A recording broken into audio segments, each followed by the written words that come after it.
Daredevil Born Again, Disney Plus Marvel's one of the most anticipated TV shows, is now getting a creative reboot. Yes, that happened. Marvel's Daredevil was the original Daredevil TV show which ran on Netflix and was praised by everyone, but was cancelled after the third season.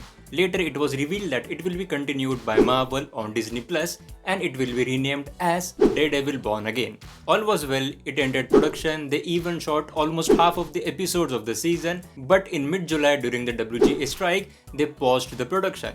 Until then, it was enough for Marvel's main man Kevin Feige to review the footages they shot and realize it was not working out. Further, in the month of September, they let go of the head writers and the director of the show and are now looking for different people to do the job. There are even reports that the new show was going in a very different direction than what we see in the Netflix version of the show, where the Netflix version had a lot of action and violence, but the new version was focused majorly on the procedural drama, and Matt Murdock didn't even put on the suit until the fourth episode. Although some of the scenes from the material they had shot before were still going to be used in the new version and other elements will be injected in the middle. But there are a lot of other things that happened behind the scenes that might have contributed to Marvel taking such steps. The most obvious reason being the falling standard of the most recent Marvel Disney TV shows. Check out this graph for example, this is from Hollywood Reporter. Now it is really baffling to even imagine that a studio who almost ruled the big screen for a decade with their superhero movies is now struggling to make a mark on the small screen.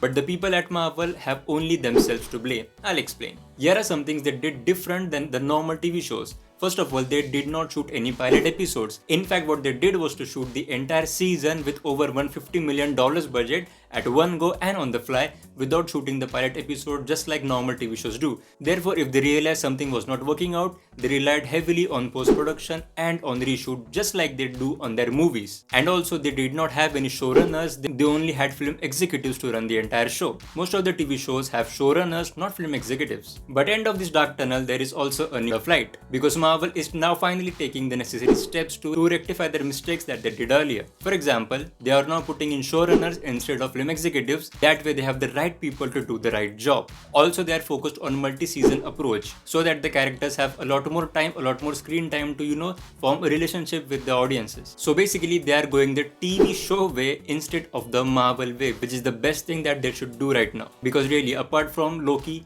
none of the other materials have been a standout.